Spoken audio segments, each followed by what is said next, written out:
तो ये अपना अगस्त और इंद्र का संवाद, ये संवाद चल रहा है इसके अंदर, जिसके अंदर सबसे पहले ये है ना अभी है ना कल है, कौन उसे जानता है जो एकदम पूर्ण रूप से अद्भुत है। अपनी गति के लिए इसका क्षेत्र है किसी दूसरे का ज्ञान, पर जब इसके पास जाया जाता है, तब ये लुप्त हो जाता है। मतलब ये निरूपण जो है श्री अरविंद कह रहे हैं ब्रह्म का है, पर यदि आप सीधे ही उसको अप्रोच करो, तो वो लुप्त हो जाता है, आप सीधे उसको अप्रोच नहीं कर सकते। इस आक्षेप के लिए जो कि उपनिषदों के सबसे गहरे अंशों में से सीधे निकलकर आया हुआ हो सकता है, अगस्त्य एक शिकायत द्वारा उत्तर देते हैं। हे इंद्र, तुम हमें क्यों मारोगे? मरुदगण तुम्हारे भाई हैं, उनके साथ तुम हमारी पूर्णता के लिए काम करो, हमारे रण में हमें मत मारो। हमें मत मारो आप, हमारी पूर्णता के लिए आप काम करो। तो इसके अंदर अगस्त्य कोशिश ये कर रहे हैं डायरेक्टली मरुदगण की सहायता से, और ये जो भी सुप्रीम रियलिटी है, उसको मैं प्राप्त कर लूं। इंद्र अपना बचाव करता है। अब ये अगस्त, क्योंकि अपन ने बात करी भाई सप्त ऋषियों के अंदर से एक ऋषि हैं ये, और पूर्णता प्राप्त करना चाहते हैं। इसलिए पूर्णत्व प्राप्त करने के लिए आपको सारी चीजों को स्वीकार करना पड़ेगा। आप उसको जंप करके अपनी ही एनर्जीज के बलबूते के ऊपर, मानसिक एनर्जीज हैं, उनको लेके चल पड़े। हालांकि शुरुआत व्यक्ति इसी तरीके से करता है, कोई विचार, कोई चीज, कोई ऐसी आती है, बस उसको पकड़ के निकल पड़ता है। ये उसका स्वभाव है ये इसका। उनके साथ हमारी पूर्णता के लिए काम करो, हमारे रण में हमें मत मारो। इंद्र अपना बचाव करता है, अपने द्वारा किए गए प्रहारों को सही ठहराता है कि सही है ये जो मैं काम कर रहा हूं। इसके अंदर इस इंद्र की जो क्रिया है, इसका जो फंक्शन है, ये जो सामान्यतः हम जो इंद्र का वर्णन पुराणों में देखते हैं, ये अंतर है उसमें। तो आप उसके साथ इसका साम्य मत बिठाओ। फिलहाल तो जो जहां जो चीज है, फिर उसको वहीं लिंकेजेस नए बनने चाहिए। पुराने वालों के आधार के ऊपर यदि आप इसको देखेंगे तो सारी चीज मिक्सअप हो जाएगी। तो जो भी हमने इसके विषय में जो आज तक, हालांकि खैर इस तरीके से ये चर्चा हुई नहीं, तो बहुत ज्यादा है नहीं, पर जो भी एक कुछ धारणाएं हमने बना रखी है जिन जिन देवताओं के विषय में, वेद के अंदर उनके फंक्शन बिल्कुल अलग तरीके के हैं, मौलिक फंक्शंस हैं उनके।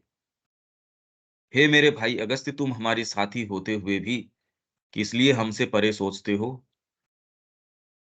अपने प्रहार को, प्रहारों, एक प्रहार नहीं, बार बार आघात कर रहा है इंद्र। तो तुम हमारे भाई हो, तुम हमारे साथी होते हुए भी किस लिए हमसे परे सोचते हो कि हमको स्वीकार नहीं, मेरे को स्वीकार किए बिना तू आगे की कैसे सोचता? निश्चय ही हम तुम्हारे बारे में जानते हैं कि किस प्रकार तुम हमें अपने मन की भेंट देना नहीं चाहते। अब ये बहुत गहन साइकोलॉजिकल सारी चीजें हैं, अनुभव हैं, जिनको कि बाद के अंदर कहानियों के रूप में, एक कथा के रूप में, इसके आधार पे पता नहीं कैसी कैसी चीजें बुन डाली लोगों ने, और इतिहास बना डाला। इतिहास मतलब ऐतिहासिक घटनाएं इनको बना दी कि देखो ये इस तरीके से। इसलिए पहले ये ब्राह्मणवाद था, ये वाद था, जबकि ये ऐसा सत्य है जो आज भी कोई पूर्णता प्राप्त करना चाहता है साधक, तो वो उसकी इससे भेंट हो सकती है। वो इस चीज को अनुभव कर सकता है। ये समय, ये अंतराल बीच में आ सकता है। तो तुम हमें अपने मन की भेंट नहीं देना चाहते, उन्हें वेदी को तैयार करने दो, उन्हें सामने सम्यक रूप से अग्नि प्रज्वलित करने दो। वहां अमरता के प्रति जागृति है। आओ, हम दोनों मिलकर तुम्हारे यज्ञ को आगे बढ़ाएं। अगस्त्य हार मानकर सहमति दे देते हैं। तुम ईश हो, हे वसुओं में वसुपति, पदार्थों के स्वामी। तुम पूर्ण रूप से प्रदान करते हो, हे मित्रों में प्रेम के स्वामी मित्रपति।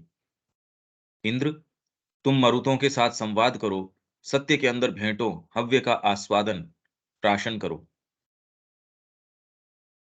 इंद्र, तुम मरुतों के साथ संवाद करो। अभी तो मरुत के साथ मेरे साथ मिले हुए हैं, इसलिए तू मेरे को और उनको दोनों को रोक रहा है एडवांस करने से। क्योंकि आप कोई भी एक विचार, कोई चीज लेके बस चल पड़ो। हाँ ठीक है, शुरुआत के लिए तो जरूरी है। कैसे कैसे लोग हैं जो कोई एक चीज से प्रभावित, बस मेरे तो, मैं वहां गया उस व्यक्ति से, उस चीज से इतना प्रभावित हुआ, और उसको वो प्रेरित करता है और वो अपना तुरंत एक निर्णायक मोड़, एक निर्णायक कोई चीज जीवन के अंदर लेता है।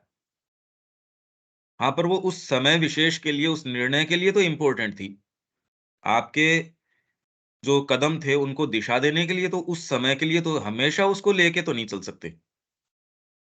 आप पाएँगे कि जितना उस चीज़ को ने आपको उस समय लाभ दिया, बाद में जब उसकी प्रासंगिकता, उसकी उपयोगिता समाप्त होने के बाद आप कहेंगे यार उस विचार को लेके चले थे। अरे पर वो विचार अब काम नहीं दे सकता।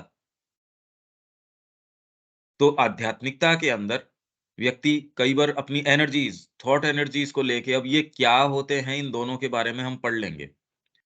श्री अरविंद ने अलग-अलग स्थानों के ऊपर इनका जो वर्णन किया है, पहले इनका जो फंक्शन है, मरुदगण का फंक्शन क्या है? इंद्र का फंक्शन क्या है?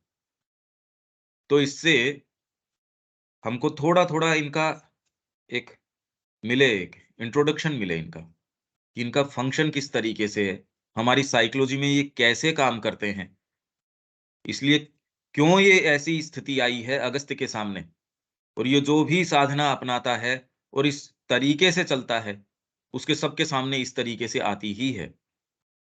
हाँ, जो पूर्णता का साधक है उसके सामने। बाकी जनरली किस तरीके से इसकी मार पड़ती है इंद्र की, वो भी हम देखते हैं कि कैसे होगी। ये धीरे-धीरे हम इसको खोलना चाहेंगे। मुझे लगता है कि ये छोटा-सा सूक्त अब श्री अरविंद का आ गया, ऊपर तक तो ये जो कोट अनकोट में है, ये तो वेद की एक्चुअल ट्रांसलेशन है। मुझे लगता है कि ये छोटा-सा सूक्त, जो कि इतना सुंदर, एक पूरा सूक्त, ये जो मेरे ख्याल से 170 नंबर का है, जिसमें अलग-अलग ऋचाएँ हैं, बात शुरू होती है एक से, फिर अलग-अलग, अलग-अलग मंत्र हैं उसके, ऋचा जिसको बोलते हैं। सूक्त पूरा, पहले मंडल के अंदर, ऋग्वेद का पहला मंडल आप देखोगे, तो उसमें, तो सूक्त के अंदर जितने मंत्र हैं, उनके अंदर ये पूरा यही संवाद है कि कैसे शुरुआत हुई, कैसे उन्होंने, तो श्री अरविंद कह रहे हैं, भई ये पूरा पहले प्रयास वो करता है। मुझे लगता है ये छोटा-सा सूक्त जो कि इतना सुंदर, सरल और अपनी अभिव्यक्ति और सार में गंभीर है, बहुत गंभीर है। और सारे ही सूक्त इस तरीके के डीप साइकोलॉजिकल आपकी जो यात्रा है, उसके अंदर आने वाले उतार-चढ़ाव हैं, उस पूरे का वृत्तांत है। उस पूरे को वो बता रहे हैं, और सुसंबद्ध तरीके से, ऐसे नहीं, जैसे उनको हुआ वैसे का वैसा। तो ये वेद के संबंध में किस तरीके की उसकी रूपरेखा है, क्या है, वो वेद में यथा समय आ जाएगी, पर धीरे-धीरे हम इसकी बात करेंगे तो कुछ हमको पकड़ में आ सकता है। कुछ हम उसके लिए रेडी होंगे उसको समझने के लिए। अपने भाव में बिल्कुल सीधा, पूर्णतः सुस्पष्ट है, और केवल एक पूर्व कल्पित सिद्धांत, पहले से ही अगर आपने कोई सिद्धांत बना रखा हो मन के अंदर कि वेद तो ऐसा है, या इसके अंदर ये कहानी है, जैसा कि लोगों ने अब तक तो ऐसा ही हुआ है, मतलब निष्पक्ष एंट्री नहीं रही वेद के अंदर, कुछ न कुछ पूर्व कल्पित सिद्धांत रहा। किसी ने कर्मकांड के रूप से, ये तो कर्मकांड है, तो ये इतना पूर्व कल्पित सिद्धांत वो लेके चले कि श्री अरविंद ने कहा आज तक से, इससे पहले तो 2000 वर्षों में कोई भारतीय इसको नहीं समझा। अब सोचो आप, कितनी जबरदस्त बात है ये। या विकृत चतुराई ही हमें इससे भटका सकती है। तो आज तक तो यही हुआ है। वह जो न वह जो न तो अभी है और न ही आने वाले कल में है। अब श्री अरविंद इसको थोड़ा-थोड़ा खोल रहे हैं। अभी तो समस्त काल से परे है। वह अद्भुत तत्व जिसे कोई मनुष्य नहीं जानता, वह जो किसी दूसरे की चेतना में अपनी क्रिया के द्वारा अपने आप को प्रकट करता है। हमारे अपने अंदर इंद्र में, मरुतों में, प्रत्येक सजीव प्राणी में या सक्रिय शक्ति में प्रकट करता है। वह जो किसी दूसरे की चेतना में अपनी क्रिया के द्वारा अपने आप को प्रकट करता है। एक इसका मैंने आपको उदाहरण तो ये कल सावित्री में बताया। उनका जो तत्व है, वो तो कोई नहीं जानता। उनकी चित्त शक्ति है, वो जितना रूप उसका व्यक्त कर देती है, उतने को उनकी भंगिमा थोड़ी बहुत पकड़ में आती है। बाकी उनका एक्चुअल जो तत्व है, कौन निरूपण कर सकता है उसका? कोई नहीं कर सकता। तो दूसरे की चेतना में अपनी क्रिया के द्वारा अपने आप को प्रकट करता है। नहीं तो किसी कलाकार के क्या कलाकृतियाँ मन में हैं, उसके अंदर क्या-क्या चीज़ें हैं। हो सकता है स्वयं उस कलाकार को उसका नहीं आइडिया हो। वो एक ऐसी चेतना से जुड़ता है और वो स्वयं अपने आप को एक्सप्रेस करती है और एक्सप्रेस होने के बाद वो खुद भी देखता है, अच्छा ये चीज़ आई है। तो इसको वो जब स्वयं ही नहीं जानता, कोई दूसरा इस चीज़ को कैसे जानेगा? ये तो मनुष्य के स्तर पे ही हम देख रहे हैं कि कैसे इंटरवेंशंस होते हैं। दूसरी चीज़ें आती हैं, मनुष्य को स्वयं को नहीं पता। कला के अंदर, संगीत के अंदर, व्यक्ति में अप्रत्याशित कोई चीज़ वो स्वयं ही उसके विषय में वो तो खाली माध्यम बनता है। कितनी-कितनी चीज़ें, कितनी-कितनी शक्तियाँ, आप तो बाद में उसके परिणाम देखते हो, चीज़ देखते हो, अच्छा ये इस तरीके से और वहाँ उसकी क्रिया को अच्छा ये कृपा की क्रिया है, ये इसकी क्रिया है। तो किसी दूसरे की चेतना में अपनी क्रिया के द्वारा और हमारे अपने अंदर, मनुष्य के अंदर, इंद्र में, आपकी जो माइंड है, अगर माइंड हटा दिया जाए, आपके लिए जगत है ही नहीं। ब्रेन की एक्टिविटी को भी यदि टेम्पर कर दिया जाए, ये जगत ऐसा नहीं नज़र आता। इनफैक्ट यदि हमारा मूड ऊपर-नीचे हो किस तरीके का वैसा जगत, कैसा कल्टीवेशन उस तरीके का। तो ये तो बड़ी विचित्र बात है, तो उस ऑब्जेक्टिविटी है क्या? ये तो कुछ नहीं पता। तो हमारे अपने अंदर वो जो तत्व है किस तरीके से प्रकट करता है इंद्र में, मरुतों में, प्रत्येक सजीव प्राणी में या सक्रिय शक्ति में प्रकट करता है। तो जिस तरीके की चेतना है वैसा जगत सामने प्रकट हो जाएगा। बस, तो किसी दूसरे के अंदर सब्जेक्टिविटी और सामने ऑब्जेक्टिविटी है। 2 तत्व है उसके अंदर। अब वो प्रोजेक्ट हो रहा है, जैसी चेतना है। पशु की चेतना उसको किस तरीके से देखती होगी हम नहीं जानते। पेड़-पौधे की चेतना उसका संवेदन किस तरीके से करती होगी हम नहीं जानते। और मनुष्य भी कोई एक यह चीज़ थोड़ी है। 262 पढ़ रहे हैं। हैं? पेज दो पेज 262 में है। हाँ। ठीक। तो हमारे अपने अंदर इंद्र में, मरुतों में, प्रत्येक सजीव प्राणी में या सक्रिय शक्ति में प्रकट करता है। पर यदि उसके पास जाने, उसका अध्ययन करने और उसे हस्तगत करने का प्रयास करें, तो वह हमारी पहुँच से गायब हो जाता है। वह ब्रह्म है। तो मनुष्य उसको जहाँ अभिव्यक्त है, उसको छोड़ के कहता है मैं तो अनअभिव्यक्त के अंदर जा रहा हूँ। वो तब गायब हो जाता है। तो हमको जहाँ वो मैनिफेस्ट है, वहाँ से उसके सूत्र को पकड़ के चलना पड़ेगा। बाकी यदि आप कहें कि मैं ध्यान लगा के, चिंतन करके, समाधि लगा के उसके पास पहुँच जाऊँ, नहीं हो सकता। तो वो गायब हो जाता है। वहीं उसकी अभिव्यक्ति जहाँ हुई है, वहीं वो पकड़ में आता है। बस, इसीलिए मैनिफेस्टेशन का इतना ज़बरदस्त ये इम्पोर्टेंस है। जो लोग इसको दरकिनार करते हैं और इससे पलायन करने की वृत्ति रखते हैं और ये आज तक का यही निरूपण है, वो ब्रह्म में चले गए, वो सिद्ध हैं। इससे ये पता चलता है कि ये हुआ नहीं है। इसीलिए पिछले 2000 वर्षों से वो कह रहे हैं ये सील्ड बुक है, इसीलिए है। अब वो किसी ऐसी चीज़ में प्रवेश कर गए, उनको खुद को नहीं पता। वो एक सब्जेक्टिव ऐसे जगत के अंदर, वो उसके अंदर उनको आनंद भी आ रहा है।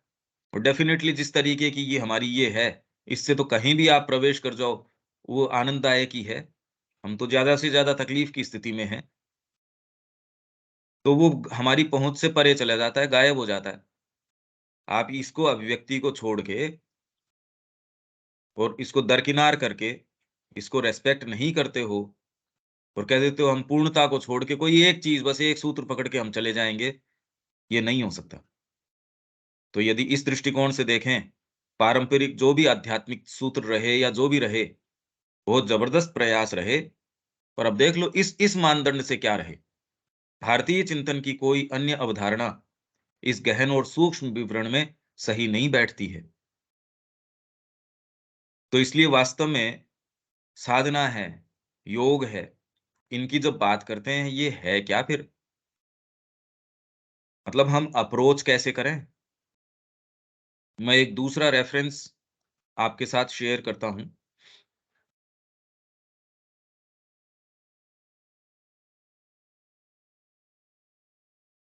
ये योगी कृष्ण प्रेम पुस्तक में है, और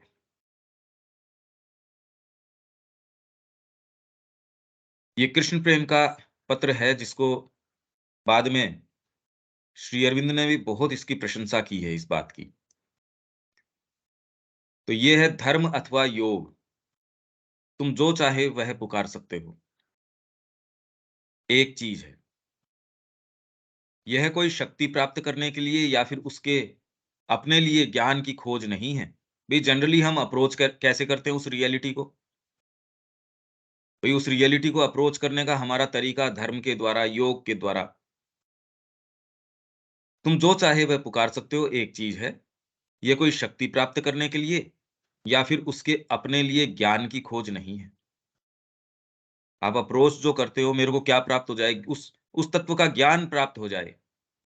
योग उसके लिए नहीं है। माँ भी यही कहती है, योग किसके लिए?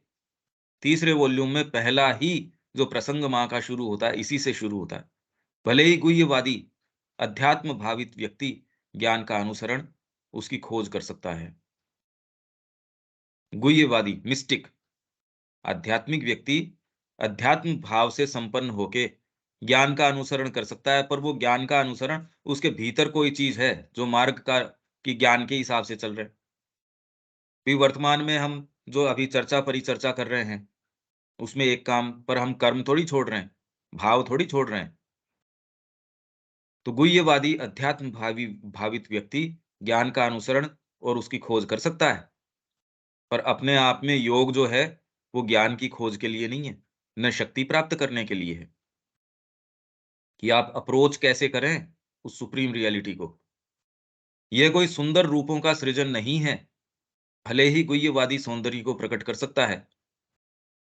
तो जनरली ये एक बड़ी प्रचलित सी चीज है। कलाकार है, कोई इस तरीके की कला कर रहा है, जी ये तो योगी है। योगी कलाकार हो सकता है, पर कलाकार योगी हो, ये कोई आवश्यकता नहीं है। योगी तो कुछ भी हो सकता है, पर और दूसरे प्रोफेशन योगी बना दें, ये नहीं हो सकता। तो ये प्रसंग आप ऊपर भी देखेंगे, कला है, वो कोई योग से आप इक्वेट नहीं कर सकते। योगी कुछ भी कर सकता है, वो पत्थर थोड़ी बन जाएगा। वो तो जो और कोई दूसरा कर सकता है, उससे बेटर अभिव्यक्ति करेगा हर फील्ड में। तो सौंदर्य को प्रकट कर सकता है, इनफैक्ट करेगा। आप किसी ऐसी चीज, ऐसी चेतना उसके संपर्क में है, तो सौंदर्य तो अपने आप ही प्रकट होगा।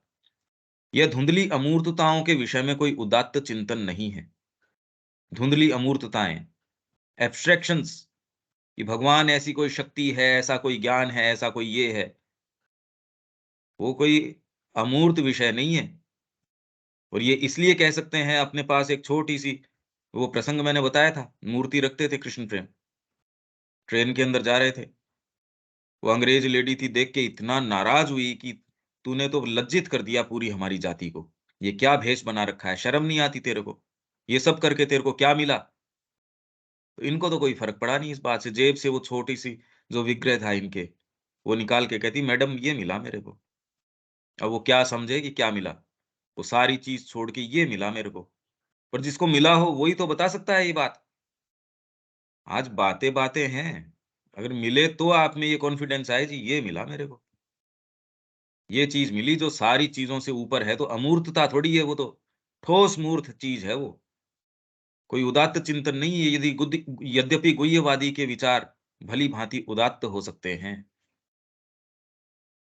वो कोई अमूर्तता की बात नहीं कर रहे कृष्ण प्रेम, और फिर भी फिलोसॉफिकल बात तो कर ही सकते हैं उसके विषय में। तत्व चिंतन तो कर ही सकते हैं, तत्व तो है ही उसका। यह कोई पीड़ित मानव जाति की सेवा नहीं है कि मैं किस लिए कर रहा हूँ। यही माँ वहाँ कह रही है कि मनुष्य जाति के लिए योग करना चाहते हो, किसके लिए करना चाहते हो योग? भई उसका यही तो है ना कि हम ऐसी कोई चीज़ को प्राप्त करें, क्यों? किस लिए करना चाहते हो? तो मानव जाति के लिए, कोई पीड़ित मानव जाति है उसके लिए नहीं, यद्यपि संत सभी भूतों, जीवों को उस प्रेम के साथ प्रेम कर सकता है जो कि बुद्ध के शब्दों में अपने एकमात्र पुत्र के लिए एक माँ के प्रेम के जैसा ही है। जैसे माँ अपना एकमात्र पुत्र है उसके साथ कैसे प्रेम करती है, वैसे ही जीव मात्र के साथ, हर जीव के साथ उससे अंतरंग, उससे प्रगाढ़ तरीके से आप प्रेम कर सकते हैं। पर ये कोई जीव मात्र की सेवा के लिए आप ये कर नहीं रहे। और जिसको लोग सेवा कहते हैं, जिसको लोग कल्याण कहते हैं, वैसा वो सोच के करता भी नहीं। और यह कोई अपने आप को यौगिक अभ्यासों के द्वारा, अब ये बड़ी सुंदर लाइन है, एक मेंढक की जैसे फुला लेना नहीं है, जब तक कि वह शून्य में फट ही न जाए। सब टोटल प्रयास, वो निर्विकल्प समाधि के अंदर चले गए, वो इस समाधि के अंदर चले गए, वो ये क्रिया योग में लग रहे हैं, वो इस योग में लग रहे हैं, उस योग के अंदर लग रहे हैं। उन्होंने यहाँ इस जगह ध्यान को केंद्रित किया, उन्होंने ये अपने कुंडलिनी जागृत कर ली, उन्होंने ये कर लिया, उन्होंने ये कर लिया। तो यह कोई अपने आप को यौगिक अभ्यासों के द्वारा एक मेंढक की जैसे फुला लेना नहीं है। जैसे मेंढक अपने आप को फुला लेता है भयंकर रूप से, जब तक कि वह शून्य में फट ही न पड़े। यौगिक अभ्यास इतने कर लिए कि साहब आप बाद में, आप तो निर्विकल्प समाधि में चले गए, तो जगत के लिए आपका क्या लाभ है? आपका क्या लाभ हुआ आपके आने का? वो तो आपकी तो चलो ठीक है, समाधि लग गई, बाद में शरीर छूट जाएगा, तो ये तो रोज़ एक रोड एक्सीडेंट के अंदर हो ही रहा है। सारों की कितनों की समाधियाँ लग रही है, उनको तो ये पता ही नहीं लगता। ये हमारी समाधि लग गई साहब, आ गए ट्रक के नीचे। उनको तो ये समय भी नहीं मिलता, ये महसूस करने का कि वो अब नहीं है। तो इसलिए आए यहाँ। तो ये कोई यौगिक अभ्यास के द्वारा एक मेंढक की जैसे फुला लेना। अब भाषा देखो आप, कितनी सटीक तरीके से ये कह रहे हैं, और सारा प्रयास टोटल इसी का है, हम मन में नीरवता प्राप्त कर लें, हम ये कुंडलिनी जागृत कर लें, हमारा ब्रह्मरंध्र है वो खुल गया। ये सारी चीजें प्रक्रिया में आ सकती हैं, नहीं आ सकती। इसीलिए माँ ने, जो मनुष्य जाति से 5 वर्ष की उम्र में ऊपर थी, कब जाके श्री अरविंद को पूछती हैं कि भई ये जो समाधि का इतना ये बताते हैं, मेरे को तो कभी हुई नहीं। श्री अरविंद का मेरे को भी नहीं हुई। और बाद में कहा ये घोर अचेतनता है। अब बताओ, यह तो बिना किसी दावे के, बिना किसी माँग के और अपने आप को दे देने की अनुमति लाभ करने की इच्छा के अतिरिक्त, अन्य किसी इच्छा के बिना अपने आप को चरम और पूर्ण रूप से श्री कृष्ण को सौंप देना है।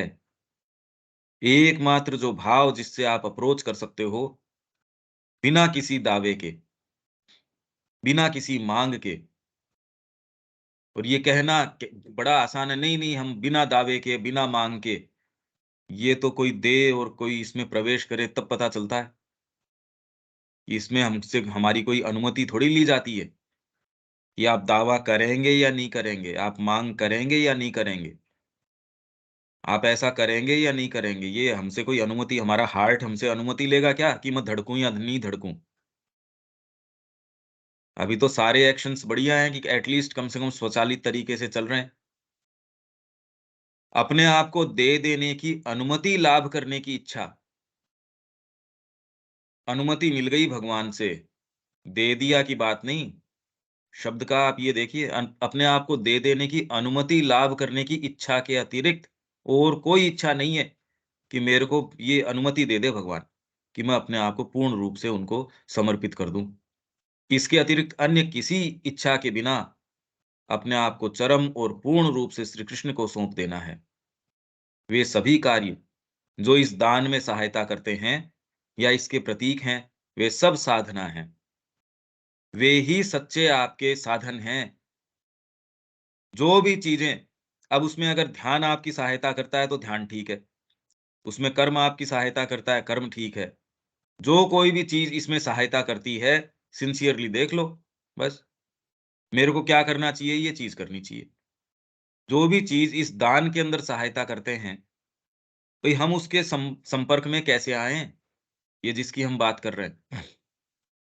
तो जब तक ये एटीट्यूड नहीं हो और मैं ये ज्ञान प्राप्त कर लूँ, मैं ये चीज़ प्राप्त कर लूँ और हमारी प्रकृति और कोई दूसरी चीज़ जानती नहीं प्राप्त करने के अलावा, कि मैं अपने आप को पूर्ण रूप से दे दूँगा, तो ये तो बहुत अच्छी स्ट्रैटेजी है, बहुत अच्छी योजना है। इसमें माँ भी अपने वैभवों को मुक्त रूप से मेरे को देगी। हो गई आप बात तो वहीं की वहीं है, रंग चेंज हुआ है बाकी और कोई चीज़ तो चेंज हुई नहीं। तो वे जो भी कार्य तो साधना के कौन-कौन से कार्य होने चाहिए, वो सारे कार्य ही हैं, जो इस दान में सहायता करते हैं या इस दान के प्रतीक हैं। तो आप अगरबत्ती घुमा रहे हो उनके और इस दान में आपको उससे कनेक्ट करने में सहायता करते हैं, तो सारी चीज़ें इसलिए तंत्र सबसे ज़्यादा इम्पोर्टेंट। आज वेद को कोई नहीं समझता, पुराणों को एज़ सच कोई विशेष नहीं, पर तंत्र जो हैं, उन्होंने अपना पूरा बोलबाला कर रखा है। उसी ने इसको जीवित कर रखा है, बाकी कितनी विचित्र बात है कि कोई इसको समझता नहीं। गीता को वास्तव में श्री अरविंद ने ये तो उसके ऊपर निरूपण कर दिया, अदरवाइज़ तो कौन समझता है? कोई नहीं समझता और फिर भी इन चीज़ों का बोलबाला है, क्यों? क्योंकि इस चीज़ ने, जो इस दान के प्रतीक हैं, उन प्रतीकों ने इसको थामे रखा है और जो भी पॉलिटिकल पार्टी है, कोई भी संस्था है, कोई भी व्यक्ति है, जो जाने-अनजाने इस चीज़ को कर रहा है, वो ही यहाँ इस राष्ट्र के अंदर टिक सकता है, बाकी को विजातीय तत्व के रूप में छोड़ दिया जाता है। इसलिए भले इनको सेंस न हो कि हम क्या कर रहे हैं, पर यदि तंत्र को पकड़ रखा है और तंत्र कितना इफ़ेक्टिव हो रहा है, हरे कृष्णा वाले नहीं जानते तो भी वो सारे के सारे यहाँ आ रहे हैं, हरे कृष्ण, ये करो तुम तो। तुमको कोई वेदांत का और का पता हो, नहीं हो, इससे मतलब नहीं है, ये चीज़ें करो। सब तंत्र है ये। कैसे आप डायरेक्टली उसके संपर्क में आ सकते हैं। तो ये सब प्रतीक जो भी उसके संपर्क में लाने में सहायक हैं, उस दान में सहायक हैं, वे सब साधना हैं। तो इसलिए आप एक शालिग्राम के माध्यम से भी उस सुप्रीम रियलिटी के संपर्क में आ सकते हो और आप वेदांत ही वेदांत, आपके जीवन आजीवन आप वही पढ़ रहे हो, 1 इंच आप नहीं चल सकते। और ये मैं इसलिए कह रहा हूँ, हमारे पास एक व्यक्ति आए थे, कम से कम 70-75 साल के और वेद के ऊपर ही काम कर रहे। वो यहाँ आके उन्होंने कहा जी मैं वेद के ऊपर और इनके ऊपर पीएचडी करवाता हूँ और अगर एक भी मेरे को वैदिक देवता का अनुभव हो जाए, तो मेरे को ये महसूस हो कि जीवन सार्थक हो गया। तो आप ये काम करते हो सकते हैं बड़े लंबे समय से पांडित्य के स्तर पे, पर आपको एक वैदिक देवता है, उसका आभास न हो। तो इसीलिए तो ये 2000 वर्षों से, अब तो मान लीजिए संस्कृत का जैसा ज्ञान है वैसा है। पहले तो ये भी नहीं कि भी संस्कृत का ज्ञान न रहा होगा। पूरे के पूरे ऐसे स्कूल्स ऑफ थॉट रहे हैं, पूरी ऐसी परंपराएँ रही हैं, अभी भी हैं साउथ के अंदर, जो वैदिक उसको लेके चलती हैं आधार को। तो फिर श्री अरविंद जो कह रहे हैं, वो क्या कहना चाह रहे हैं? इस दान के परिणाम स्वरूप सभी कार्य उनकी दिव्य लीला के अंग हैं और जब आप उनको दे देते हैं, तो फिर आपके जितने भी कार्य हैं, जो भी हैं, वो भगवान की दिव्य लीला के अंग हैं। तो यहाँ पकड़ सकते हो आप इसको। किसी दूसरे का क्षेत्र है जहाँ उसको ब्रह्म को आप पकड़ सकते हो। अपने आप में अप्रोच करोगे, कहाँ पकड़ लोगे उसको? इस तरीके से आप उसको अप्रोच कर सकते हैं। मैं धीरे-धीरे आपको ये खोलने की कोशिश कर रहा हूँ। ये आपके लिए या जो भी इसके अंदर है, ये सारों के लिए लाभदायक है। ये चर्चा से हम इसके वास्तविक स्वरूप को, नहीं तो ये एक एब्स्ट्रैक्ट सी चीज़ है, अभी हम क्या करें इसका? न तो हम में से ऐसा कोई जो ब्रह्म के पास जाने की कोशिश कर रहा है, तो हमारे लिए प्रासंगिकता क्या है इसकी? यहाँ तक तो बात समझ में आ रही है विवेक, कि अपन क्या इसको धीरे-धीरे खोलने की कोशिश कर रहे हैं। हाँ भैया, समझ में आ रही है। कुछ-कुछ बात बैठती है क्या? हाँ भैया, इतना तो समझ में आ रहा है। शुरुआत में तो ब्रह्म का निरूपण हुआ, दूसरी बात हुआ कि हम खुद के बलबूते जो आगे बढ़ते हैं, उसमें क्या कठिनाई आती है। ना, ना, हम की बात नहीं चल रही है। ये तो जब आप साधना अपना के कैसे उनकी क्रिया, ये सब टोटल प्योरली साधना की क्रियाएँ हैं। जब आप इस मार्ग के अंदर आगे जाते हैं, ये सामान्य बातें नहीं, ये इनिशिएट की बातें हैं, जिसने दीक्षा अपना ली है। पर फिर भी हम देख सकते हैं ये किस-किस तरीके से क्या-क्या हो सकता है। बाकी तो ये उदय ही नहीं होती ये बातें, ये तो उठती ही नहीं, आगे आती ही नहीं। रविकांत जी, यहाँ तक कोई प्रश्न या कोई बात है क्या? नहीं, आपने बिल्कुल स्पष्ट करा दिया 3 दिन के अंदर कि हमें अल्टीमेट सरेंडर ही करना है। और कृष्ण प्रेम ने तो बहुत स्पष्ट रूप से बता दिया है कि ये सब क्या है। बहुत सुंदर आपने इसमें सब उदाहरण दिए हैं। क्लियर होता जा रहा है बिल्कुल। ठीक है, अब मैं इसके अंदर इनकी क्रिया क्या है, मैं स्क्रीन आपसे शेयर करता हूँ। अब थोड़ा-सा पहले ये आपको इसका सेंस आ जाए, आज और कल 2 दिन शायद लग सकते हैं इसके अंदर। ये कृष्ण प्रेम की पुस्तक पे कौन से पन्ने पे है सर? 164-5 ठीक है जी, ठीक है ये जी। इससे आगे और पीछे श्री अरविंद का इसके विषय में जो रिस्पॉन्स भी है, वो भी बहुत सुंदर है। तो ये पुस्तक तो आपके पास है ही। अच्छा, मैं अब आपके साथ शेयर करता हूँ स्क्रीन। ये अपनी एक संकलन है या पुस्तक है, वैदिक इंडेक्स। इंडेक्स अपन ने तैयार किया था। ये वैदिक देवताओं के विषय में बार-बार, बार-बार अब इतनी जगह बिखरी हुई चीज़ें श्री अरविंद ने जगह-जगह, जगह-जगह इनके विषय में कहा।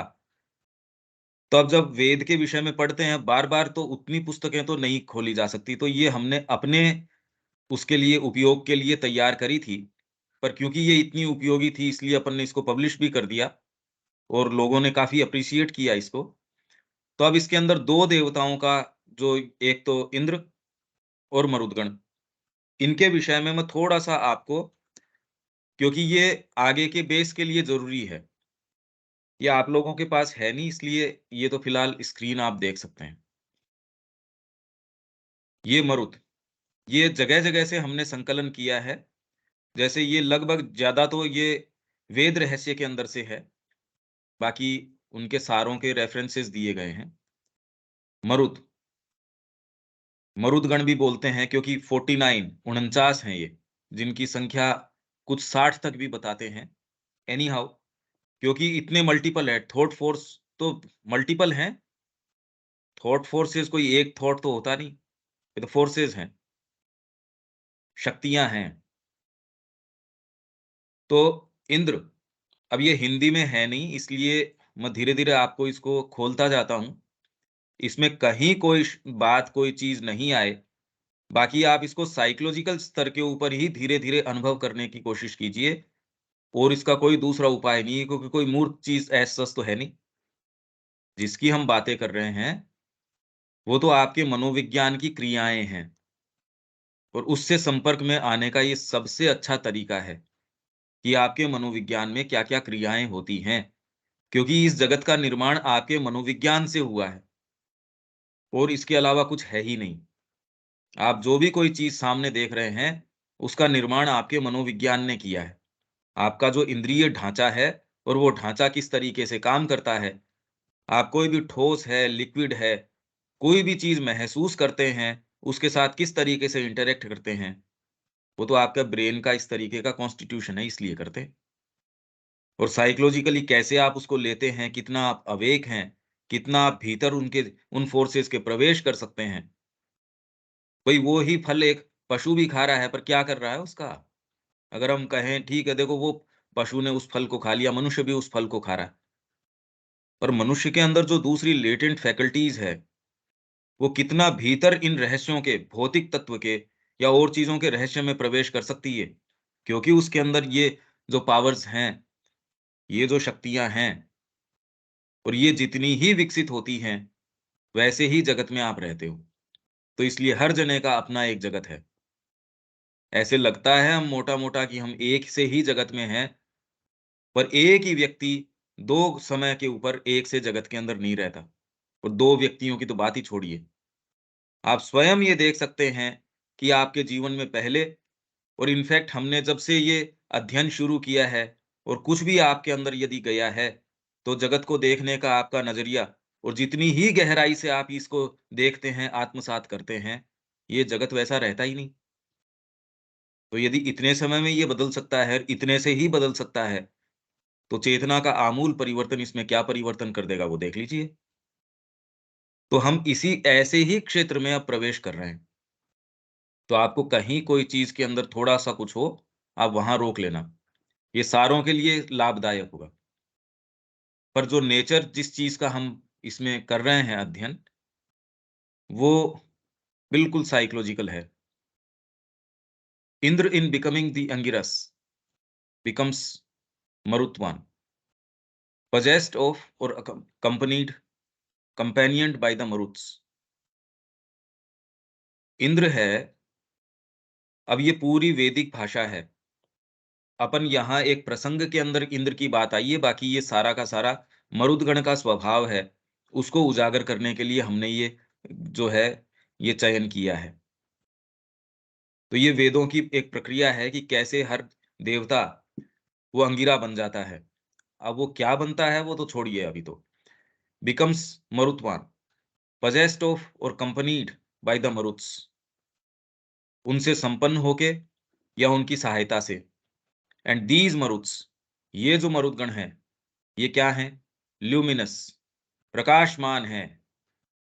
तो हमारे विचार में कोई ऐसा विचार, एक विचार प्रकाशमान विचार आया है, यार ये क्या है, या भारत के विषय में इसकी नियति तो इस तरीके की होनी चाहिए, या अपने खुद के जीवन के विषय में एक विचार है, अरे ये जीवन तो माँ का है। वो एक विचार आप में यदि वास्तव में थॉट फोर्स के साथ यदि आता है, and violent God's of the storm, इसलिए स्टोर्म वायु के हैं, ये वायलेंट हैं। अगर आप वही की बातें तो कर रहे हैं, जीवन में हिल रहा नहीं है, क्योंकि ये ल्यूमिनस विचार आया नहीं अभी। हम सोच रहे हैं, हम ऐसा कर रहे हैं, हम ये हैं, वो नहीं। ऐसे लोग हैं, एक विचार आता है वाइंड अप करके सिद्धि थोड़ी हो गई कोई साधना के अंदर, और उससे कोई अभी कुछ हुआ भी नहीं। आप इसके अंदर स्वयं योगी कृष्ण प्रेम की पुस्तक में पढ़ेंगे, दिलीप कुमार रॉय बड़ी एक ऐसी स्थिति के अंदर थे कि ओहो, मेरे को बड़ी गहरी पीड़ा थी ये सोच के कि कृष्ण प्रेम जो है, उसने तो एक झटके में अपने आप को फेंक दिया, पर अब वो भिक्षा मांग रहा होगा, देखो कैसा रहा होगा। पर उसने एक ही झटके में अपने आप को दे दिया, पर मेरे गुरु ने, उसके गुरु ने तो उसको इस तरीके की चीजें दिखाई या करी, तो इस तरीके की बातें कर रहे थे। पूरा प्रसंग आप इसमें देख ही सकते हैं, आपके पास पुस्तक है। तो उनके मित्र ने फिर बाद में कहा, तेरे को शर्म नहीं आती? उसने अपने आप को उछाल के दे दिया, और तू अभी भी ये कह रहा है कि श्री अरविंद ने तेरे को ये चीजें नहीं दी, ऐसा नहीं किया। तेरा पूरा जीवन उन्होंने जो तेरे को दिया है, उसका रीपेमेंट नहीं हो सकता, प्रतिदान नहीं हो सकता। शर्म नहीं आती तेरे को? कोई चीज क्लिक कर गई अंदर, कोई बात अंदर आई, तुरंत ही सुबह पहले की टिकट करवाई और वहां पौंडीचेरी चले गए, और श्री अरविंद के देह त्याग के 3 साल बाद तक वहीं रहे। देखिए आप कितने वर्ष वहां, कौन सी चीज, योग में सिद्धि थोड़ी मिल गई, कोई डीप साक्षात्कार थोड़ी हो गया, कुछ नहीं। कौन सी चीज है जो एक बार आती है? Luminous and violent gods. Violent है ये, आपको वैसे ही नहीं कि ये आप बैठे हैं,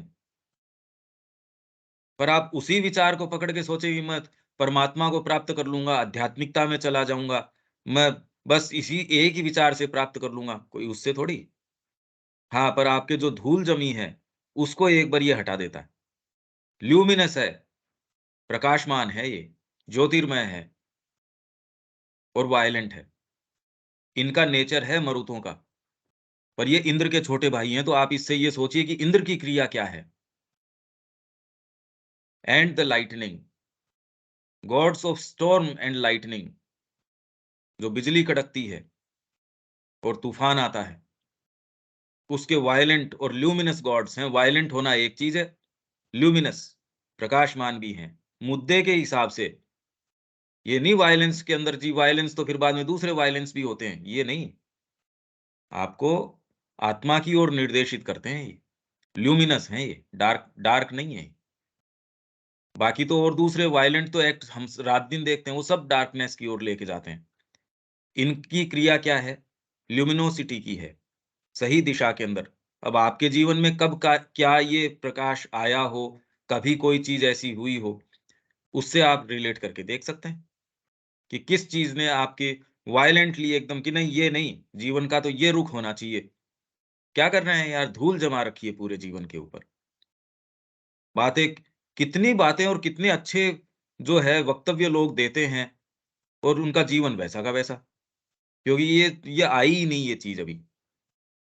ये ल्यूमिनस है, वायलेंट है, ये हटा देती है सारी चीजों को। तूफान क्या करेगा, लाइटनिंग क्या करेगी, बिजली क्या करेगी? Uniting in themselves the vehement power of Vayu, the wind, the breath, the lord of life and the force of Agni, in सारों को यूनाइट कर देती है। इन देमसेल्व्स, पावर ऑफ वायु, वायु की जो शक्ति है, ब्रेथ, जीवन की, आपका जो जीवन है, the lord of life and the force of अग्नि, आप में संकल्प के बल को, बिना संकल्प के बल को तो एक क्षण के अंदर व्यक्ति ये निर्णय करे, अरे यार यहां नहीं रुकना। ऐसे उदाहरण तो हमने देखे हैं आश्रम में, कितने कितने सारे उदाहरण इसी तरीके से। नहीं भाई, ऐसे नहीं। माँ के पास आए, उनका दर्शन के ऊपर गए, एक क्षण के लिए गए, बस कोई चीज, अरे छोड़ो अब, तो उससे साधना थोड़ी हो गई। पर एक निर्णायक मोड़, उसने इनके अंदर breath, life, lord of life, force of Agni, seer will, दृष्टा संकल्प जो है आप में, अग्नि जो है, अग्नि क्या है? सीयर, देखती है, अंधी नहीं है, वो जानती है, और संकल्प है, दोनों चीज हैं। संकल्प भी है, उसको पता है मुद्दा क्या है। संकल्प करना एक चीज है, पर मेरी आत्मा कहाँ है, उसकी ओर कौन सा कर्म करना चाहिए, उसमें पूरा, इन सारों को इनकी क्रिया जोड़ देती है। मरुतों की क्रिया आर देयर फॉर सीयर्स, इसलिए who do the work by the knowledge, ज्ञान के द्वारा ये क्रिया करते हैं। इनकी क्रिया मरुतों की, अपने लिए ये प्रसंग तभी खुलेगा और आगे वाला भी तभी होगा जब अपन धीरे धीरे इनकी इस क्रिया से कुछ रूबरू करें, कुछ ये हमको थोड़ा आभास हो। कवयो विद्मना अपसह, as well as battling forces, ये क्या हैं? और ज्ञान के द्वारा कर्म करते हैं, और बैटलिंग फोर्सेस, युद्ध करने वाली शक्तियां हैं ये। अगर युद्ध करने वाली शक्ति न हो तो जीवन तो हमको ऑलरेडी कहीं भी फ्रीज करने के लिए तैयार ही है। कोई कहाँ फ्रीज होके बैठा है, कोई कहाँ पत्थर बन के बैठा है, कोई मेरे को एक सिद्धि मिल गई, वहीं पड़ा है बस, उसी के अंदर। इनकी क्रिया रो उसको तोड़ देती है सारों को, नहीं कहाँ। पर फिर बाद में ये क्रिया कैसे होती है या नहीं होती है? क्योंकि जनरली लोग तो हम देखते हैं, कोई एक छोटी सी चीज उसको मिला, उसके अंदर बस हो गया उसका। तो फिर ये क्या क्रिया है, ये वाली बातें क्या है? क्योंकि वेद जो है वो सर्वांगीण आध्यात्मिकता लेके चलता है, और जितनी भी पद्धतियां हैं, जितनी सारी चीजें हैं, वो एकांगी हैं, इसलिए पार्शियल है, इसलिए वो मुक्ति नहीं कर सकती, वो सच्चा उत्तर नहीं दे सकती। एकमात्र श्री अरविंद का जो पूर्ण योग है, वो ही वास्तव में सारी चीज का उत्तर दे सकता है, क्योंकि वैदिक है अपनी स्पिरिट के अंदर, और कोई दूसरी चीज नहीं कर सकती। इसलिए भारत को यदि आगे आना है तो एकमात्र श्री अरविंद की पद्धति है, श्री अरविंद की विचारधारा है। मतलब श्री अरविंद के बिना हम कोई चीज की परिकल्पना नहीं कर सकते, न भारत की कर सकते, न कोई आगे मनुष्य जाति की कर सकते। धरती की परिकल्पना इनके बिना नहीं हो सकती। बड़ा अजीब स्टेटमेंट लगता है, पर जो है सो है। As well as battling forces who by the power of the heavenly breath and the heavenly lightning overthrow the established things, जो जमी जमाई चीजें हैं ना आपकी, चाहे वो आध्यात्मिक सिद्धि ही क्यों ना हो, और तो जमी जमाई क्या है, और तो कुछ जमा जमाया है ही नहीं भाई। हम परिवार को, उसको कोई एस्टेब्लिश चीजें थोड़ी कहेंगे। एनी हाउ यदि उसको भी कहें, मैंने अपना एक केंद्र बना रखा है, मैंने अपना एक ये बना रखा है, मैंने अपना एक साम्राज्य बना रखा है। इसलिए ये ही बात उसके जब हम देखते हैं रामानुजाचार्य की जो कथा है, उसमें यमुनाचार्य जो थे, उनके ये बात आ गई एस्टेब्लिश्ड, वो तो चक्रवर्ती सम्राट था, तो उससे मिलने के लिए वो जो साधु था उसने कहा अभी कैसे मिले, तो उनको सब्जी पहुंचाना शुरू करी। रसोइयों को कहा ये दो। धीरे धीरे उसको थोड़ा सात्विकता आई। एक दिन वो सब्जी दी नहीं, वो नहीं दी तो उन्होंने पूछा भी आज वो वाली सब्जी नहीं आई। तो कहा भाई वो तो साहब वो जो आते हैं लेके वो आज आए ही नहीं। कौन आता है, मिलाओ मेरे से। तो कहा जी मैं इसीलिए आपके लिए लेके आ रहा था, कुछ तो सात्विकता आए और कुछ मेरे को ये मिलने नहीं दे रहे थे। तो कहा बताओ। कहा जी आपके दादाजी ने खजाना छिपा के रखा था और मेरे को उसको एंट्रस्ट किया था कि आपको बताएं समय आने पे। तो उसको आवश्यकता थी, उसको खजाने की आवश्यकता थी क्योंकि विरोधी जो थे उस समय वो आक्रमण की स्थिति में थे। तो उन्होंने कहा ठीक हाँ मेरे को तो जरूरी है, कल अपन सेना के साथ चलेंगे। उन्होंने कहा अकेले चलना पड़ेगा।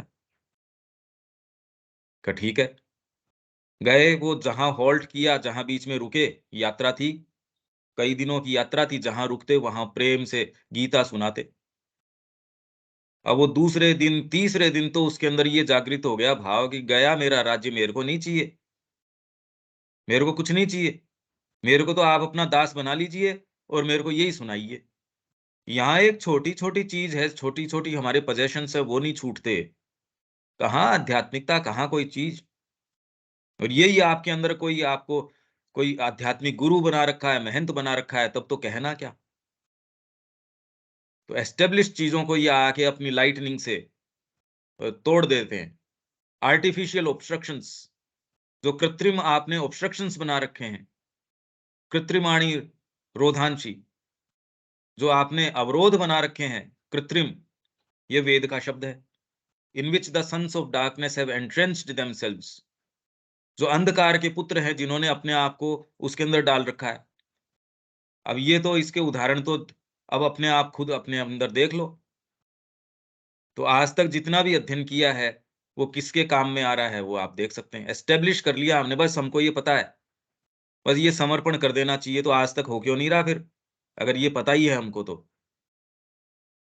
ये जहां असुविधा होती है वो कदम हम कभी नहीं उठा रहे। जो सुविधाजनक है वैसी वैसी सारी चीजें ठीक है। जहां थोड़ी सी असुविधा होती है अपने शरीर के साथ, अपने मन के साथ, अपने जो एस्टेब्लिश चीजें हैं, विशेषकर परिवार तो हमको बिल्कुल लाचार किए दे रहा है। फिर अपनी खाने की, उठने की, बैठने की, ये जितनी भी आदतें हैं, कोई प्रश्न नहीं करता इसके ऊपर। और इसी के अंदर सन्स ऑफ डार्कनेस, अंधकार के जो पुत्र हैं, मेरी जीभ की आदतें हैं, मेरी सोच समझ की आदतें हैं, मेरे को ये वाली चीज इस तरीके से, इस प्रकार, ये बहुत भाती है, ये बहुत अच्छी लगती है। तो यहाँ आके पूरा अड्डा, जो ये अंधकार की शक्तियां हैं, वो आके आपके जमाए हुए हैं। ये हम सबके साथ यही बात है।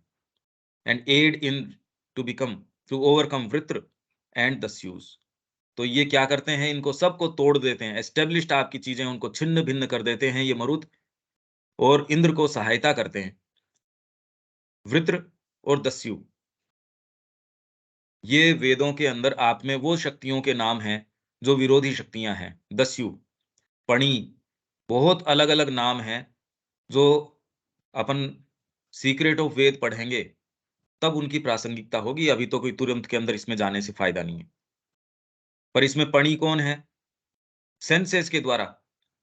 अरे यार ये मेरे को आवश्यकता नहीं है उसकी, उस मॉल के सामने से निकले, ओहो ये तो ले ही लेते। कितने लोग हैं सारे दिन उसके ऊपर लगे रहेंगे, ऑनलाइन जो जो परचेजिंग जो ये साइट्स है उनके ऊपर। आवश्यकता नहीं है उसको, बस ये ले लेते हैं इम्पल्सिवली, या फिर जीभ के द्वारा, या आपको टच, अच्छा अरे ये बहुत अच्छा। तो जितनी भी ये इंद्रिय क्रियाएं हैं सब, और ये पड़ी हैं, आपकी शक्तियों को हर लेती हैं। और आप कभी पॉजिटिव तरीके से आप यात्रा नहीं कर सकते जब तक इंद्रियों के ऊपर संयम नहीं हो। ये नहीं कर सकते हम। भोजन माँ के लिए हमको शरीर रखना है, उसके लिए उसमें रस लेने कोई दिक्कत नहीं है। रस अपने आप के लिए भोजन कर रहे हैं या उसके लिए अपन कि ये चीज मेरी हेल्थ के लिए ठीक है या नहीं है, इसका क्या उपयोग है इसके अंदर, तो हमारे प्रश्न चेंज हो जाएंगे। They seem to be in the esoteric Veda the life powers. आंतरिक जो वेद है उसका जो साइकोलॉजिकल अर्थ है, बाहरी नहीं, क्योंकि वेद को दो तरीके से, कर्मकांडीय और आंतरिक, इसोटेरिक और एक्सोटेरिक। बाहरी कर्मकांडी प्रभाव उसका या उसका अंग, उसके अंदर ये लाइफ पावर्स हैं आपकी, जीवनी शक्तियां, प्राण शक्तियां हैं आपकी। वेद के अंदर ये आपको जो प्राण शक्तियां, आपकी भावनाएं हैं, भावना जग गई माँ के लिए, क्या नहीं कर लोगे आप में कोई भी जो भावना कितनी गहराई से है, वो ही व्यक्ति अपने आप को अतिक्रम कर सकता है, चाहे वो किसी देश के लिए हो, अपनी जाति के लिए हो, किसी भी चीज के लिए हो। श्री अरविंद ने तो साधना में प्रवेश ही इसी तरीके से किया था। उनका मैंने योग में प्रवेश इसीलिए किया, मेरे को शक्ति मिल जाए, बस। श्री कृष्ण भी उनको नजर आ गए तो भी उनको ये कह रहे हैं भी मेरी अंतरंगता तो जब तक माँ मेरी बेड़ियों के अंदर है, मेरे को किसी और चीज को नजर नहीं आती मेरे को। ये जब वन पॉइंटेडनेस हो तो व्यक्ति काम कर सकता है। Life powers that support bye there nervous और वाइटल एनर्जीज। ये अब आपको ये देखना है कि आपकी नर्वस एनर्जीज, स्नायुविक आपकी जो एनर्जीज है वो कैसे काम करती हैं, वाइटल एनर्जीज किस तरीके से, नर्वस और वाइटल एनर्जीज किस तरीके से सन्स ऑफ डार्कनेस आपकी वाइटल एनर्जीज में। ये इंट्रोस्पेक्शन की बात है, ये हर जने के लिए है। कैसे वो एक विचार, एक चीज धीरे धीरे डार्कनेस में लेके जाती है आपको, और कैसे उसके ऊपर अंकुश लगाना, संयम लगाना, माँ के दृष्टिकोण से उस चीज को करना आपको धीरे धीरे धीरे धीरे पॉजिटिविटी की तरफ लेके जाता है। तो श्री अरविंद के ये शब्दों का जब हम आस्वादन कर रहे हैं, उनका ये एक तरीके का यज्ञ चल रहा है, वो हमको किस ओर लेके जा रहा है आप देख सकते हैं। आपकी लाइफ एनर्जीज है, इन एनर्जीज के साथ वो क्या क्या कर रहा है ये आप खुद अपने अंदर देखिए, क्योंकि हर जने के अंदर अलग अलग क्रियाएं हैं, सबके अंदर इन देवताओं का कॉन्स्टिट्यूशन सबका आपका अलग है, पर इनकी क्रियाएं इस तरीके से है। और धीरे धीरे, क्योंकि अब ये तो लगातार हमारा लंबे समय तक ये ही चलने वाला है, और मैं जानबूझ के इसमें इतना लंबा समय दे रहा हूं, क्योंकि अब पास कर लें इसको पूरे को तो फिर फायदा क्या। इसने तो कोई इंप्रेशन हमारे ऊपर डाला नहीं होगा यदि हम इसको पढ़ के चले जाएं तो ये तो फिर बाद में श्री अरविंद की जो वाणी है, ये तो वैसी की वैसी रह जाए, वो भी सील्ड रह जाए। लाभ क्या हुआ उसका? Action of thought in the attempt of the mortar consciousness to grow and expand itself into the immortality of the truth and bliss। तो ये क्या करती हैं? नर्वस और वाइटल एनर्जीज हैं आपकी। the action of the thought by their nervous and vital energies, ये support करती हैं विचार के एक्शन को। विचार किस ओर आपको करना चाहिए? कितने लोगों को हमने देखा है फट से अपना सारा वाइंड अप करके बेच बाच के कहा अरे माँ के लिए है ये, दे दो ये। वो ये भी नहीं बार्गेन कर रहे यार इसका अच्छा सौदा मिल सकता था। नवजात जी की सारी संपत्ति जो अपने बिसाऊ के अंदर थी, सब छोड़ छाड़ के पीछे चले गए, कोई कोई कुछ रहा ही नहीं। क्या चीज आती है? ये एक्शन, ये बार्गेनिंग नहीं। वहां से ही उन्होंने कह दिया भैया आप लोग इसको देखो, आप लोग बिता के हमको पैसे भेज देना। तो यहां से हमने कहा भाई ऐसा नहीं, अच्छा नहीं लगता, आप आइए और आप अपने तरीके से इसको, नहीं तो छोटी छोटी चीज पोजेशंस है उससे हम अटके रहते हैं। ये आके जो ये एस्टेब्लिश चीजें हैं उसको तोड़ने का काम करते हैं। और जो चिंतन की क्रिया है मोर्टल कॉन्शियसनेस की, उसको एड करते हैं, सपोर्ट करते हैं। किसके लिए? टू ग्रो, विकसित होने के लिए। टू एक्सपांड इटसेल्फ, अपने आप को विस्तृत करने के लिए। किसमें? Into the immortality of the truth and bliss, सत्य और आनंद की जो अमृतत्व है उसमें। भौतिक अमृतत्व की ये बात नहीं कर रहे। In any case they also are described in छठे मंडल के 49 सूक्त में 11वां जो ऋचा है उसमें, ऋग्वेद में, as acting with the qualities of the Angiras वत। अब ये तो एक टेक्निकल बात है, इसमें जाने से फायदा नहीं है, हम यहीं विराम इसको देंगे। एक ये बस 2 लाइन और पढ़ देता हूं। The Maruts are the powers of thought. फिर आगे मरुतों का और लंबा है, हम पूरा करेंगे। इंद्र का पूरा है, वो पूरा करेंगे। मरुत क्या है? Are the powers of thought, विचार शक्तियां हैं, which by the strong and apparently destructive motion of their progress, apparently destructive motion, बाहर से ऐसा लगता है कि उनकी क्रिया डिस्ट्रक्टिव है।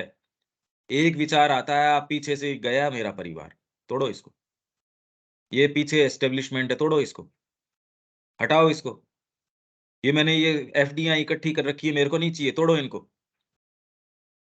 या जो भी एस्टेब्लिश्ड आपके किसी से संबंध है, संपर्क है, कुछ भी है, आपने पीछे कोई चीज बना रखी है, आप ये कह रहे हैं नहीं मेरे को, पर ऊपर से तो लगती है इनकी क्रिया destructive, strong and apparently destructive motion of their progress, break down that which is established and help to the attainment of new formations, और जो नए फॉर्मेशंस बनाने में उनकी उपलब्धि के अंदर ये हेल्प करती है इनकी क्रिया। पर वो अटेनमेंट कौन से, कि मेरी एक छोटी सी दुकान है उसको तोड़ के वो बहुत बड़ा एम्पायर खड़ा करना, वो तो सारे ही कर रहे हैं, तो कोई इनकी थोड़ी कोई क्रिया है ना, इनकी क्रिया नहीं है ये।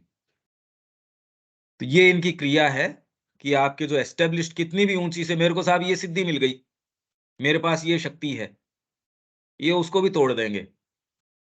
आप स्वयं वो तत्व हो, आपको कहीं भी कैसे छोड़ देंगे बीच के अंदर, कि आप उसी से प्रसन्न होके आप किसी आधे रास्ते में बैठे रहें, कभी नहीं। तो ये इनकी क्रिया है, हम आगे और इसको पढ़ लेंगे। यहां तक किसी के कोई बात है क्या रविकांत जी? नहीं, कोई बात नहीं। हाँ शब्या जी।